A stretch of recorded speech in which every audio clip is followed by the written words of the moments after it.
The ballroom at the Crestwood Manor in Chicago glittered under a late autumn evening in October 2024, its crystal chandeliers casting prisms of light across polished marble floors. The air was thick with the scent of roses and high-end cologne, the kind of place where wealth screamed louder than words.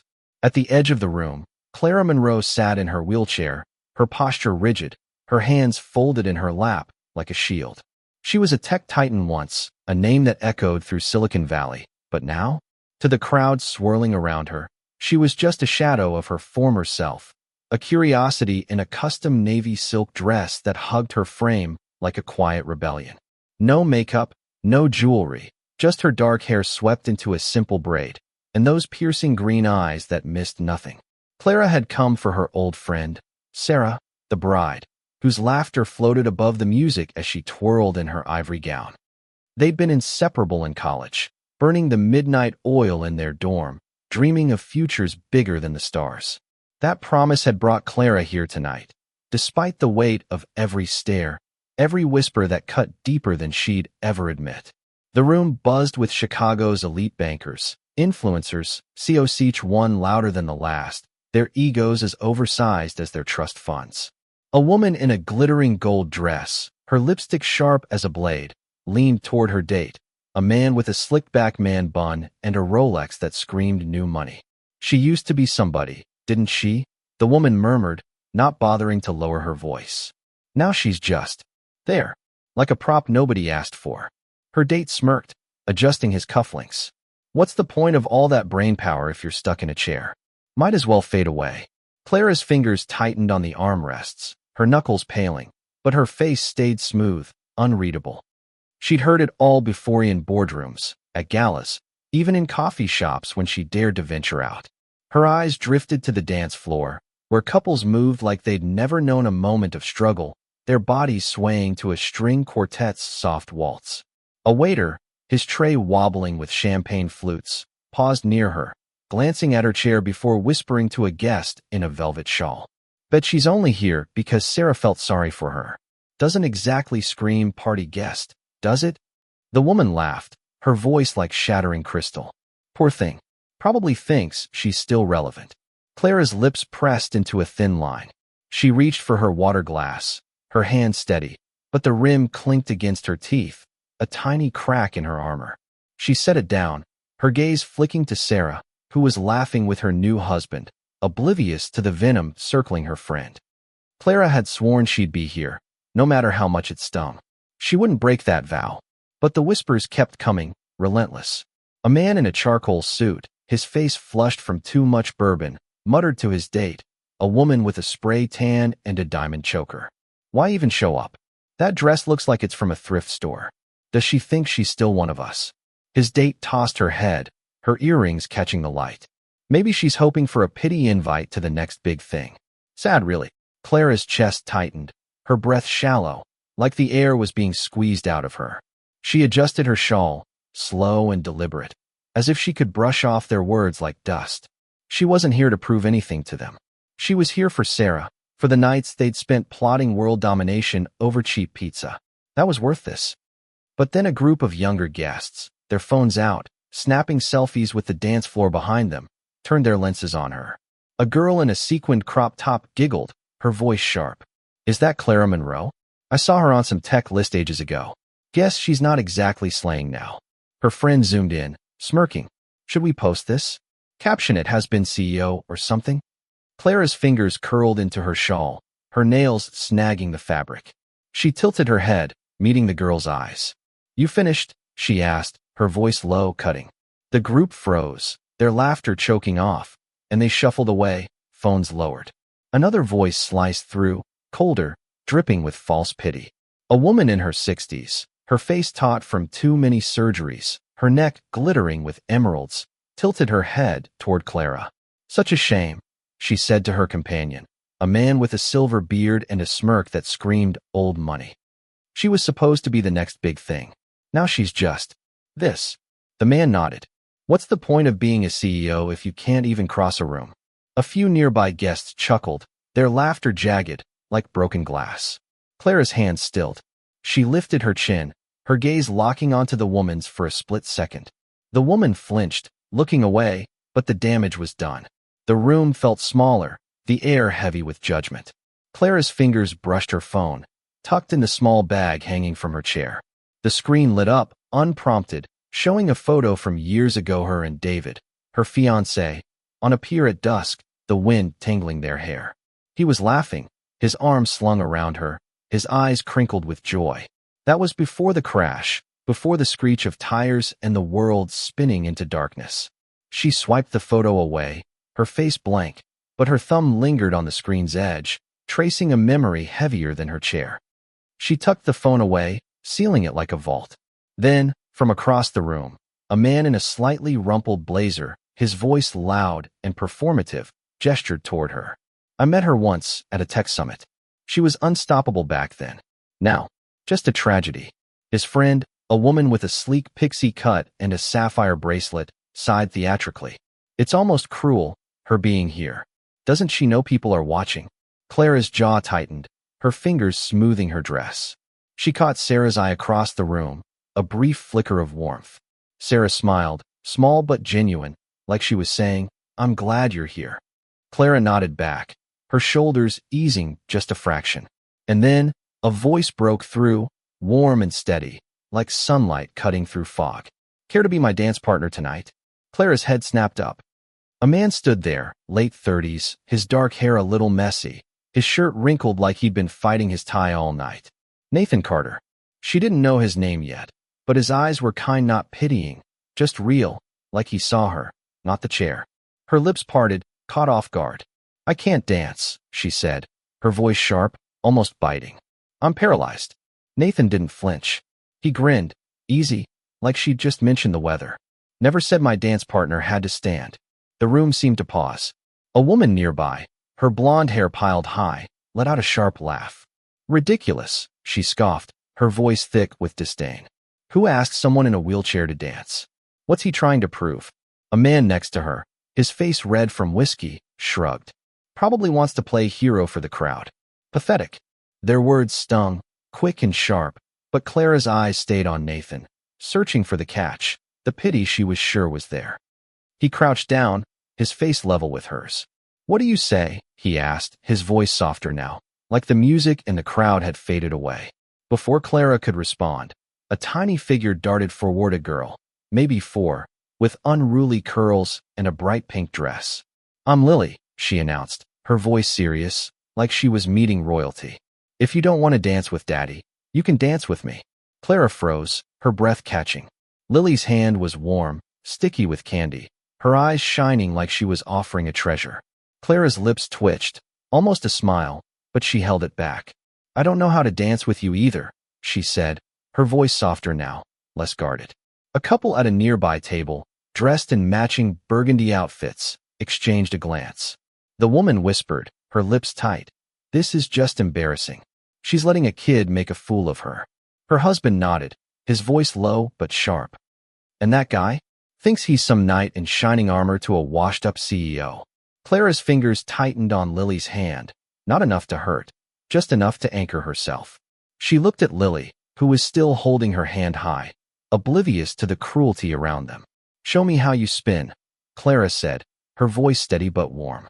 The couple's whispers faltered, their eyes darting away as Lily giggled and twirled, her dress flaring out. Nathan chuckled, his hand moving to the back of Clara's chair. Mind if I help? He asked. Before she could protest, he guided her chair, slow and smooth, matching the waltz's rhythm. Lily spun beside them, her laughter louder than the quartet. Clara's hand stayed in her lap, but her shoulders softened, the light catching the navy silk of her dress. Then, out of nowhere, a laugh escaped her, raw, shaky, like it had been buried for years. The room went quiet. The blonde woman stopped mid-sentence, her mouth agape. The whiskey-flushed man lowered his glass, staring. The emerald-draped woman turned away, her lips tight, like she couldn't bear to watch. Lily clapped her tiny hands, her voice cutting through the silence. See, you're dancing now. Clara looked at her, then at Nathan, who was grinning like he'd just pulled off a heist. For the first time that night, the whispers didn't cut. The weight in her chest lifted, just enough to let her breathe. But the reprieve was brief. A man in a pinstriped suit, his smile oily and insincere, approached. "That was sweet, Ms. Monroe," he said, gesturing vaguely at her chair, like it was a costume she'd chosen. "But really, don't you think it's a bit much, parading around like that?" Clara's fingers paused on her wheel, her eyes locking onto his.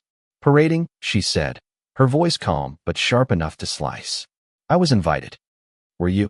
His smile faltered, his face reddening as he muttered about needing a drink and backed away. Nathan's hand rested lightly on her shoulder, a quiet anchor, as Lily hummed the waltz tune, oblivious to the exchange. When the song ended, Nathan guided her chair back to the corner, but he didn't leave. Lily plopped down on the floor, chattering about her favorite cartoon, a cat who solved crimes. Clara listened, her face still, but her eyes warmer now. A man in a tailored suit passed by, his voice carrying. "CEO Monroe, so fragile. Guess her whole powerful thing was a lie." Clara's hands froze on her bag, her eyes blurring with the memory of screeching tires, David's hand reaching for hers, the world flipping upside down. She blinked hard, her face a mask again. Nathan leaned down, his voice low. "You don't owe them a damn thing. Lily sees you, and so do I." Later, as the crowd thinned, a woman in a lilac dress, her hair streaked with silver, lingered near Clara's table. "It's inspiring," she said loudly, to no one in particular, "but so sad. She's trying so hard to fit in, isn't she?" The words were wrapped in kindness, but they dripped with condescension. Clara's hands stilled on her bag, her fingers brushing the zipper. She looked up, her gaze steady. "I'm not trying to fit in. I'm just here." The woman's smile froze, a drop of wine spilling from her glass onto the tablecloth. Lily, still on the floor, looked up. "She's my friend. That's why she's here." The woman's heels clicked away, faster than necessary. Clara left early, her driver waiting under the manor's glowing lanterns. She didn't say goodbye to Nathan or Lily, but as she rolled down the ramp, she glanced back. Lily was waving her little arm like she was signaling a ship. Clara's lips curved, just barely, before she turned away. The next morning, her phone buzzed with a text from an unknown number. It was a photo, a child's drawing of 3 stick figures, one tall, one tiny, and one in a bright blue wheelchair, labeled "My Family" in wobbly crayon. Clara stared, her fingers trembling. A tear hit the screen, then another, streaking the glass. She typed one word, "coffee." They met a week later at a cozy cafe in Lincoln Park, its wooden tables scratched, and its barista calling everyone by name. Clara wore a simple gray sweater, her hair loose, no effort to stand out. Nathan arrived with Lily, who clutched a stuffed fox with a missing button eye. They talked about Lily's preschool, where she'd just learned to write her name, about Nathan's job designing inclusive playgrounds, about Clara's company and the software she'd built to streamline emergency room care. She didn't mention the crash, and he didn't ask. But when Lily knocked over her juice and giggled, Clara grabbed a napkin, quick and instinctive, like she'd done it 1,000 times. Nathan noticed, his eyes lingering, seeing something she didn't. Outside, a man in a suit, phone pressed to his ear, glanced at Clara as he passed. "That's her, the tech CEO. Used to be a big deal. Now she's just tragic," he muttered, loud enough to carry through the open window. Clara's hand paused on her coffee cup, her knuckles whitening. She didn't look up, but her jaw clenched, a small muscle twitching. Nathan's hand brushed hers, light but deliberate. "He doesn't know you," he said, his voice low. Lily, busy coloring on a napkin, looked up. "You're not sad. You're awesome." Clara's lips curved, just enough to soften her face, and she handed Lily another crayon. A month later, they attended a charity gala together at the Adler Planetarium, Clara, Nathan, and Lily. The room was a sea of wealth, everyone dressed to outshine the next, their smiles sharp as they sized each other up. Clara rolled in, her black dress simple, no frills. Nathan's suit looked borrowed, and Lily's dress was a little too big, like a hand-me-down. The whispers started before they reached their table. A woman in a sapphire gown, her voice syrupy but cutting, leaned toward her friend. "Who's he?" "Some nobody. Doesn't exactly match a CEO." A man nearby, his watch screaming crypto wealth, laughed. "Cute." Clara's got herself a charity case. Nathan's shoulders stiffened, his hand tightening on Lily's. Clara's face didn't change, but her fingers brushed his wrist, stopping him. "They've been tearing me apart for years," she said quietly, her voice steel. "I won't let them touch you." A man in a tux, his smile too wide, approached their table with a glass of champagne. "Clara Monroe," he boomed, like he wanted the whole room to hear. "Read about you in Forbes. Shame you faded. But this," he gestured at Nathan and Lily, "this is heartwarming. Really pulls the heartstrings." His tone was patronizing, like he was praising a child's scribble. Clara's eyes narrowed, her fingers tapping once on the table. "Heartwarming," she said, her voice cold enough to frost the glass. "They're my family. What's your excuse for being here?" His smile dropped, his champagne sloshing as he backed away, muttering about finding his wife. Clara turned her chair, facing the room. Her voice carried, clear and unshakable. "He's not a project. He's my choice." The woman in the sapphire gown froze, her smile slipping. The crypto bro stared at his plate, suddenly obsessed with his risotto. Lily tugged at Clara's sleeve, her voice loud in the quiet. "Can we get ice cream after? The kind with gummy worms." Clara's lips twitched, almost a smile. "Maybe," she said, her eyes still on the crowd, daring them to speak again. During the silent auction, a woman in a bronze dress, her voice loud and performative, flipped through the auction booklet near Clara. "Oh, look, she donated something," she said, her tone mocking. "A signed photo. Who'd want that? She's not exactly a star anymore." Her friend, a man with a goatee and a velvet jacket, laughed. "Probably for the pity bid." Clara's hand paused on her glass, trembling for a split second. She set it down, her movements deliberate, and turned her chair slightly. "It's for charity," she said, her voice calm but sharp. "What did you donate?" The woman's face reddened, her booklet snapping shut as she walked away, her friend trailing behind, their laughter gone. The storm hit a week later. A tabloid dropped a bombshell blurry video of Nathan helping Clara through physical therapy, her legs trembling as she gripped parallel bars, sweat dripping down her face. The headline screamed, "Tech CEO fakes disability for sympathy." The comments were vicious, calling her a liar, a fraud, a manipulator who'd played the victim to climb the corporate ladder. Clara sat in her office, the city skyline sprawling beyond the glass walls, her phone buzzing nonstop. Her assistant, Jamie, a nervous kid with oversized glasses, burst in, clutching a tablet. "The board's losing it," he said, his voice shaking. "They're calling an emergency meeting. They want to suspend you to save the company's image." Clara's hand stilled on her desk. She glanced at Lily's drawing, her phone's lock screen, the blue wheelchair bright against the white. She closed her eyes, just for a moment, then nodded. Let them try. That night, in her apartment, the city lights casting shadows across the floor, Clara held her phone, her thumb hovering over Nathan's number. She wanted to tell him to stay away, to keep him and Lily out of this mess. The doorbell rang before she could. Nathan stood there, his jacket damp from the rain, his face serious but not angry. "I saw the news," he said. "I don't care what they're saying. I don't love a CEO. I love a woman who fights even when she can't stand."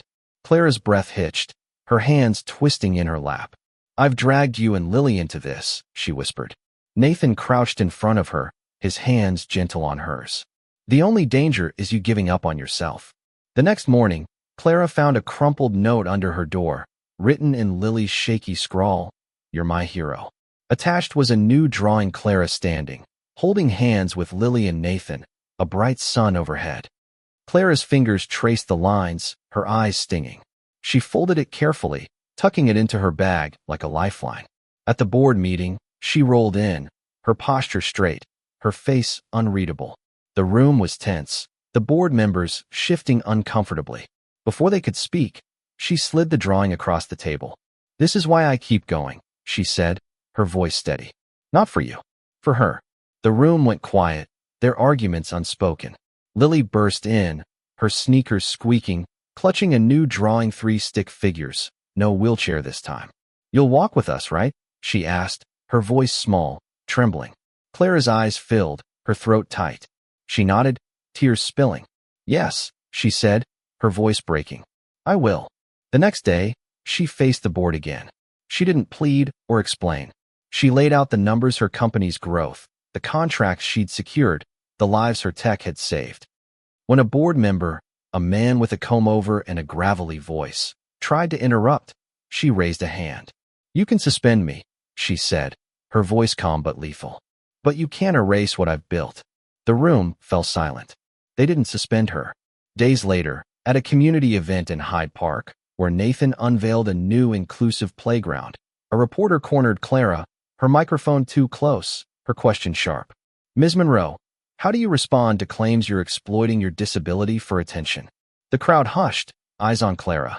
Her fingers tightened on her chair, but her voice was steady. "I respond by building things that matter," she said, gesturing to the playground where Lily was testing a slide designed for kids like her. The reporter hesitated, her microphone lowering. Nathan caught Clara's eye and nodded, a small gesture that said everything. The crowd applauded not for the reporter, but for the woman who refused to break. The fallout was swift and brutal. The woman in the sapphire gown, an investor named Vivian, lost her firm's biggest client after her gala comments leaked online, her reputation shredded in a single post. The crypto bro, Ethan, saw his startup's funding vanish when his shady deals hit the news, his name trending for all the wrong reasons. The emerald-draped socialite, Evelyn, was quietly ousted from her charity board after her cruel remarks went viral, her social circle turning their backs. The man in the velvet jacket, a self-styled philanthropist named Charles, watched his latest fundraiser collapse when donors learned of his condescension. Clara didn't lift a finger. The truth was heavy enough, and it crushed them one by one. A year later, in a small garden in Evanston, the sun dipped low, painting the world gold. Guests stood, their faces soft, as Clara appeared. Her dress was white, simple, no veil, no wheelchair, no crutches, just a cane, her steps slow and trembling, her eyes locked on Nathan and Lily at the altar. Lily's dress was bright pink, her curls bouncing as she waved, her grin lighting up the evening. Nathan's suit was new, his hands steady as he reached for her. Clara reached them, her breath uneven, her legs shaking but holding. They stood together, the three of them, hands linked, and made a vow. "We'll choose each other," they said, their voices quiet but certain. Again and again. The music started, a gentle waltz.